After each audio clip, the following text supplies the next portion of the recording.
వివిధ సాంకేతిక కోర్సుల్లో శిక్షణ పొందడం ద్వారా ఉద్యోగాలు పొందవచ్చని రాష్ట్ర రోడ్లు, భవనాలు, సినిమాటోగ్రఫీ శాఖల మంత్రి కోమటిరెడ్డి వెంకటరెడ్డి అన్నారు. సుమారు 42.5 కోట్ల రూపాయల వ్యయంతో ఏర్పాటు చేసిన అడ్వాన్స్డ్ టెక్నాలజీ కేంద్రాన్ని ప్రారంభించారు.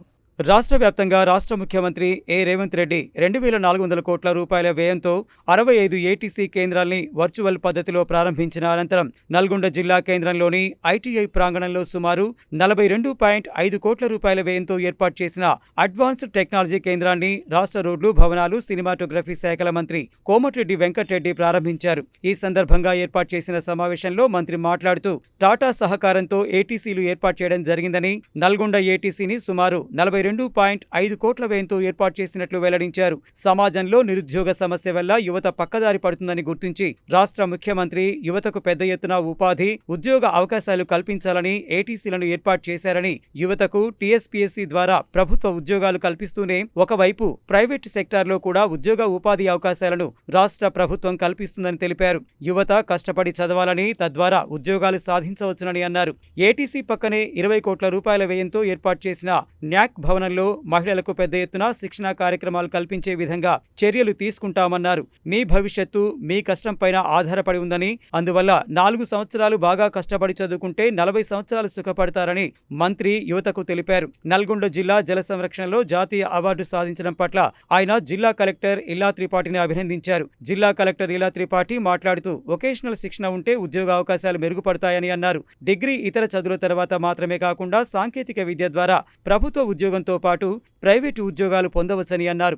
ఏటీసీలలో శిక్షణ పొందిన వారికి భవిష్యత్తులో పరిశ్రమలలో ఉద్యోగ అవకాశాలు ఉంటాయని తెలిపారు. నల్గొండ ఆర్డీఓ వై అశోక్ రెడ్డి, జిల్లా ఉపాధి కల్పనాధికారి Padma, ATC principal Narasimhachari, library chairman Hafeez Khan, DCC director Sampath Reddy, market committee chairman Jupidi Ramesh, TGIIC zonal manager Santosh Kumar తదితరులు ఈ కార్యక్రమంలో పాల్గొన్నారు.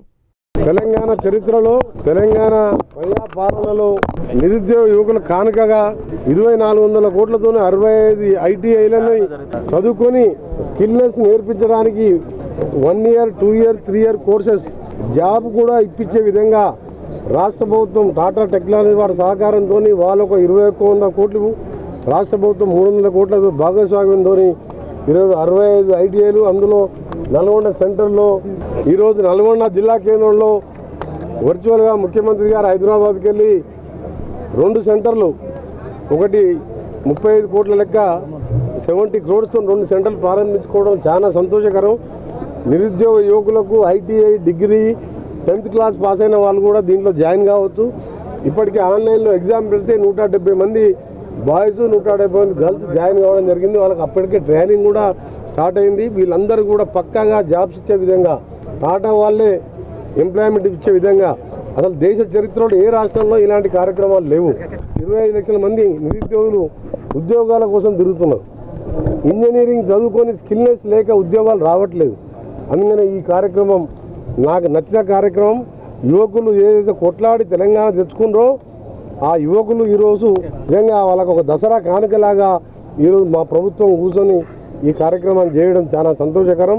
దీనిలో జాయిన్ అయిన వారందరూ కూడా కష్టపడి పనిచేస్తే 4 ఏళ్ళు కష్టపడితే 40 ఏళ్ళ భవిష్యత్తు మీ బంగారు భవిష్యత్తుగా ఉంటుంది. కాబట్టి దీన్ని సద్వినియోగపరచుకోవాలని మరొకసారి టాటా వారికి మా రాష్ట్ర ప్రభుత్వానికి సహకారం అందించడం కృతజ్ఞతలు తెలియజేసుకుంటున్నాం. మేము ఎన్నికల ముందు చెప్పిన మాట, రాహుల్ గాంధీ గారు ఆ రోజు భారత్ జోడో యాత్రలో రేపు మా అధికారం వచ్చిన తర్వాత ఏ రాష్ట్రాలు వచ్చినా కులగణన చేపట్టి ఎవరు వాటా, ఎవరి పాపులేషన్ ప్రకారం వాళ్ళకి నిధులు ఇవ్వడం, విద్యా, ఉపాధి, ఉద్యోగాలలో, రాజకీయ రంగాలలో రిజర్వేషన్ ఇస్తామని వారు చెప్పిన మాటని ఇలా తెలంగాణ ప్రభుత్వం నిజం చేసి చూపించి ఇది తెలంగాణ దేశానికే రోల్ మోడల్గా మారింది.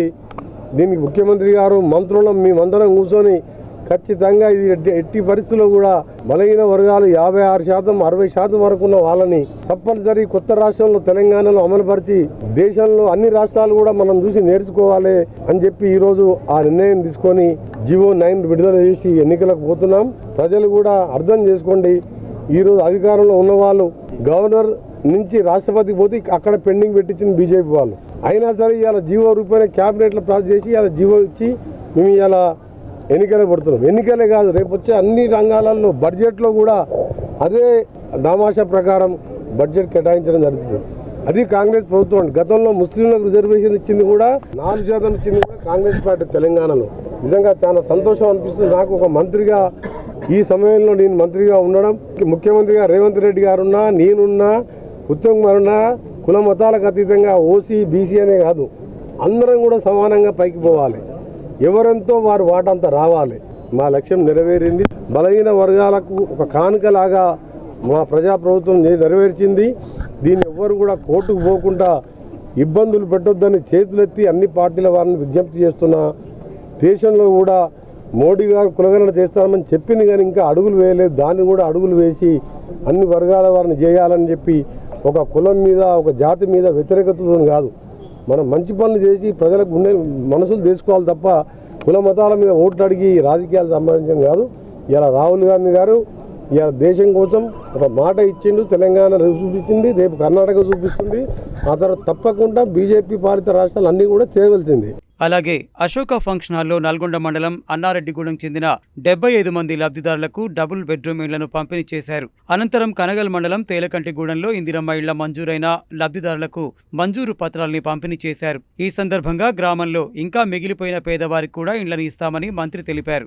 అన్నారెడ్డిగూడెంకు 17 ఇందిరమ్మ ఇళ్లను సైతం మంజూరు చేశామని, సొంత జాగా ఉన్న ప్రతి ఒక్కరికి రాష్ట్ర ప్రభుత్వం ఇందిరమ్మ ఇళ్లు మంజూరు చేస్తుందని తెలిపారు. గృహ నిర్మాణ శాఖ పీడీ రాజ్ కుమార్ మాట్లాడారు. జిల్లా గ్రంథాలయ సంస్థ అధ్యక్షులు ఆఫీజ్ ఖాన్, డీసీసీబీ డైరెక్టర్ సంపత్ రెడ్డి, ఇతర ప్రజాప్రతినిధులు, పంచాయతీరాజ్ ఈఈ తదితరులు హాజరయ్యారు.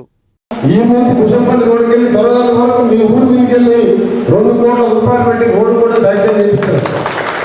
మీ అందరికీ ఒకటే చెప్తున్నా, మీరు రేపటికి వెళ్ళి అంటే దసరా పండుగ తర్వాత పెట్ల దసరాలో కూడా మీరు ఇళ్ళల్లో పోలేరు. ఒక 20,000 పెడితే కలర్స్ కానీ చిన్న చిన్న రిపేర్లు పని అవుతుంది. ప్రతి ఇంటికి 20,000 అవుతుంది. మీరు 10,000 ఇస్తే మీరు ఒకటే దగ్గర ఒక మేస్త్రిని మాట్లాడి నల్గొండకి వెళ్ళి ఈ గారు ఉంటారు, మన గ్రామ పెద్దలు ఉంటారు, మండల నాయకులు ఉంటారు, ఇక్కడ మేస్త్రిని మాట్లాడి ప్రతి ఇల్లు కూడా కలర్ చేయించి రిపేర్ చేయించే విధంగా 20,000 అయినందుకు 10,000 మీరు పెట్టుకోవాలి, 10,000 నేను ఇస్తా. 10,000 కింద 75 ఇల్లు అంటే 7.5 లక్షలు.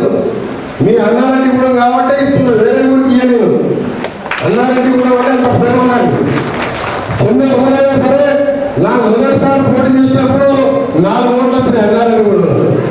ఆ తర్వాత ఎప్పుడు ఎలక్షన్ జరిగినా కానీ నాకు మెజార్టీ వస్తుంది. నేను ఎమ్మెల్యే అయినప్పుడు ఫస్ట్ మీ ఊరికి రోడే లేకుండా మన గవర్నమెంట్ రాగానే డామర్ రోడ్ వేయించినాం, నీళ్ళు వేయించినాం, ట్యాంక్ వేయించినాం, ఎస్సీ కాలంలో 60 లక్షలు పెట్టి సీసీ రోడ్ వేయించినాం. ఈ రోజు మళ్ళా ఆ డాంబర్ రోడ్ ఎన్ని వేసిన రోడ్డు గుంతలు కూడా 3 వేయాల, 2 కోట్లు పెట్టించిన వేయాలి. మీ అందరికీ కూడా ఇల్లు తీసుకుంటున్న వారందరికీ మీ అందరికీ మంచి జరగాలని, గ్రామస్తులందరికీ మంచి జరగాలని మన ప్రభుత్వంలో ఇవాళ రేషన్ కార్డు లేని వాళ్ళకి రేషన్ కార్డు ఇచ్చినాం. 10 ఏళ్ళు రేషన్ కార్డు ఇచ్చిందా మీ ఊళ్ళో వాళ్ళకి? 10 ఏళ్ళు కేసీఆర్ ఉన్నప్పుడు రేషన్ కార్డు వచ్చిందా? ఒక్క రేషన్ కార్డు అలా. ఇప్పుడు రేషన్ కార్డు వచ్చిందా? సన్నబియ్యం వస్తున్నాయా? సన్నబియ్యం వస్తున్నాయి కదా. కరెంటు బిల్లు పేదవాళ్ళు 200 యూనిట్లు కరెంటు బిల్లు కడుతుందా? ఆర్టీసీ వల్ల మీరు బస్ ఎక్కువ టికెట్ తీసుకుంటున్నా మీరు? ఇవన్నీ మనం కూడా ఆ మహానుభావుడు ఎక్కడ కూడా ఏ ప్రాంతంలో ఉన్నారో కానీ అన్ని అప్పులు చేసిపోయి మన కాలంలో కూడా బాగా చేయలేదు. ఆఖరి శ్రీశైలం స్వర్గం 2,000 కోట్లు నేను కొట్లాడి తెచ్చిన మన కాలువలకు పంటలకు 2 పంటలకు నీళ్లు రావాలి. ఇవాళ నీళ్ళున్నా లేకున్నా ఈ ప్రాంతాన్ని సస్యశామలం చేయాలి. పార్లమెంట్ ద్వారా కాలు అడ్డం పడితే ప్రతి ఎకరానికి నీళ్లు పోవాలి. సాగర్ కాలువకి ఏ విధంగా నీళ్లు ఉన్నాయో నేను సొరంగా శాంక్షన్ చేస్తే 70% పూర్తి చేస్తే నా మీద కోపంతో కేసీఆర్ గారు పని పండబెట్టాడు. నేను మన మినిస్టర్ అయినా అమెరికా పోయి ఆ పార్టీ తీసుకొని స్టార్ట్ చేస్తే దానికి ఎవరి కన్నుబడదో ఏమబడదో కానీ అది మధ్యలో కూలిపోయి పాపం 8 మంది చనిపోయింది. మళ్ళా ఇలా స్టార్ట్ చేయించి 2027 డిసెంబర్లో సొరంగం పూర్తి చేయించి మనకి ఏం మాకు ఓటర్ పెట్టే పని లేదు. మీకు ఎప్పుడు కూడా 2 పంటల నీళ్ళు వచ్చే విధంగా అప్పుడు ఆ నీళ్ళలో మీరు కోమటిరెడ్డి రెడ్డి గారు ఎక్కడ ఉన్నా కానీ మీకు కనబడతారు. తేలగడ్డ కూడా ఈరోజు ఇందిరమ్మ ఇళ్ళ గృహప్రవేశంతో పాటు గతంలో ఇళ్ల పట్టాలు లేక గుడిసెలు వేసుకొని ఉండే ఒడ్డల కులస్తులు రోడ్డు మీద వాళ్ళకు దాదాపు 51 మందికి పట్టాలు ఇచ్చే కార్యక్రమం వచ్చిన సందర్భంగా ఘనంగా స్వాగతం పలికిన మీ అందరు కూడా 2 చేతులు ఎత్తి నమస్కరిస్తూ, ఇవాళ మీ అందరికి కూడా మన ప్రభుత్వం ఇందిరమ్మ రాజ్యం కాంగ్రెస్ ప్రభుత్వం వచ్చింది. మీరు అనుకోకుండా ఊహించక ముందే అడగక ముందే 107 ఇళ్ళు అంటే దాదాపు 5,35,00,000 రూపాయలు తేలకండి గూడానికి ఇలా ఇందిరమ్మ ఇల్లు 5,35,00,000 ఒక మీ ఊరికి ఇవ్వడం, దాదాపు 70-80 ఇల్లు కూడా స్టార్ట్ అవ్వడం, 10 ఇళ్ళు కూడా పూర్తయి ఇలా 7-8 ఇళ్ళు గృహప్రవేశం కూడా చేసుకున్నాం. ఈ రోజు 10 ఏళ్ళు అయింది మన తెలంగాణ వచ్చి, 11 సంవత్సరాలు దాటిపోయింది. మన ప్రభుత్వం వచ్చి 20 నెలలు అయింది. మనం వచ్చిన తర్వాత మనం రాజశేఖర రెడ్డి గారు ఉన్నప్పుడు, అప్పుడు నేను ఎమ్మెల్యే ఉన్నప్పుడు ఊళ్ళో ప్రతి ఒక్కరికి 22 ఏళ్ల కింద అందరికి ఇందులో ఇల్లు ఇచ్చినాం. ఊరు మొత్తం ఎంతమంది కట్టుకుంటారంటే పార్టీ అడగలే, ముఖం చూడలే, కులం చూడలే. కానీ 12 ఏళ్ళు అయింది. కేసీఆర్ కుటుంబం బాగుపడే తప్ప ఆయన బంగారం అయింది కుటుంబం. ఇవాళ బంగారం ఆస్తుల కోసం బావ మర్దలు అన్నను అన్నదమ్ములు కొట్టుకుంటారు తప్ప ఒక్క ఇల్లన్న కట్టలేదు. ఒక్క రేషన్ కార్డు వచ్చిందా మీ ఊరికి? 10 ఏళ్ళలో రేషన్ కార్డు వచ్చిందా? నిన్న మనం 78 రేషన్ కార్డు ఇచ్చినాం, 107 ఇల్లు ఇచ్చినాం 5,35,00,000తోని. మళ్ళా 51 ప్లాట్ అంటే రోడ్డు మీద 10,000 రూపాయల గద ఉంటుంది. ఇక్కడున్న అక్కా చెల్లెలు గుర్తుపెట్టుకోవాలి. మీకు ఇచ్చే 72 గదాలంటే ఒక్కొక్కరికి 10 లక్షల రూపాయల ప్లాట్ ఇచ్చినాం, 5 లక్షల రూపాయల ఇల్లు ఇచ్చినాం. అంటే 50 మందికి 15 లక్షల రూపాయలు ఆస్తి. 15 లక్షల రూపాయలు మన కలెక్టర్ గారు ప్రత్యేక ఇంట్రెస్ట్ చూపించుకొని, మన ఆర్డీఓ గారు, జాయింట్ కలెక్టర్ గారు, ఎంఆర్ఓ గారు, ఎండిఓ గారు, పీడీ గారు అందరూ కూర్చొని అయ్యో పాపం వీళ్ళకి ఇల్లు శాంక్షన్ చేసింది తప్ప ప్లాట్ లేదు కదా అని చెప్పి అక్కడ ఉన్న భూమిని ఇప్పుడు పట్టాలు ఇచ్చినాం. అంటే మీరు 20 లక్షల రూపాయలు ఇవాళ ఆస్తి పరులు అయ్యిండ్రు. అది ఎట్లా? ప్రజా ప్రభుత్వం ఇందిరమ్మ కాంగ్రెస్ పార్టీ వచ్చింది కాబట్టి ఇవాళ ఇల్లు వచ్చింది. ఇంకా లేకపోతే 10 ఏళ్ళైనా నువ్వు ఆ కృషాన్ని ఉండవలసి ఉండే. వర్షం వస్తే తడిసేయాలి, ఎండ వస్తే ఎండకి ఎండిపోవాలి. మళ్ళీ పని చేసుకొని కూలినాలు చేసుకోవాలంటే రాయి కొట్టుకొని బతకాలి. కానీ ఇవాళ కాంగ్రెస్ ప్రభుత్వం తెలంగాణ ఇచ్చిన సోనియా గాంధీ వెనకట ఇందిరాగాంధీ లాగా పేదోళ్ళందరూ కూడా బతకాలి, అందరు ఇల్లు కట్టుకోవాలని ఇందిరమ్మ ఇల్లు పెట్టి 5 లక్షలు పెట్టాం. ఇవాళ దాంతోపాటు రేషన్ కార్డు ఇవ్వడే కాదు, దొడ్డు బియ్యం ఇస్తే అది తినబుద్ధి అవుతుందని చెప్పి డీలర్కే అమ్ముకుంటుండే ఇలా సన్న బియ్యం 50 రూపాయల సన్న బియ్యం ఇస్తున్నాం. మన ఊరికి వెళ్ళి మనం తిమ్మనగూడెం పోయి డీలర్షిప్ దగ్గర బియ్యం తెచ్చుకుంటాం. మీ ఊరికి ప్రత్యేకంగా వారం 10 రోజుల్లో మీ డీలరే మీ ఊళ్ళోనే డీలర్ షాప్ పెట్టి ఏర్పాటు చేస్తాం.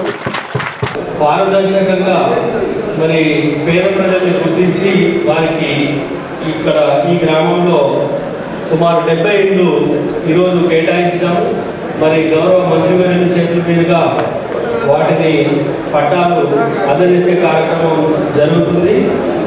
ఈ లబ్ధిదారులందరికీ శుభాకాంక్షలు తెలియజేస్తూ మరి ప్రతి ఒక్కరికి 5,04,000 రూపాయలతో ఉచితంగా ఇల్లు నిర్మించి ఇవ్వడమే కాకుండా దానికి సంబంధించి ఒక ఇంటికి దాదాపు 1,85,000 ఎక్స్ట్రా ఖర్చు పెట్టి మౌలిక సదుపాయాల కోసం కూడా మరి రోడ్లు ఉంటాయి, డ్రైనేజెస్ ఉంటాయి, వాటర్ సప్లై ఉంటాయి. ఇవన్నిటి కోసం ఒక్క ఇంటికి సుమారు 1,25,000 ఖర్చు చేసి మరి 4,71,00,000 దీనికి కూడా వెచ్చించి ఒక ఇండిపెండెంట్ ఇల్లు స్వతంత్రంగా ఇండిపెండెంట్ ఫ్లాట్స్ కాకుండా వాటిని కట్టించి అందజేయడం. మరి ఈ దసరా పండుగ ముందు ఈ నవరాత్రి ఉత్సవాల్లో భాగంగా ఈ కార్యక్రమం జరుపుకోవడం చాలా మంచి పరిణామం. అంతకుముందు క్లాక్ టవర్లోని తన క్యాంపు కార్యాలయమైన ఇందిరాభవన్లో ప్రజల సమస్యలు విని వారి నుండి వినతి పత్రాలు స్వీకరించారు.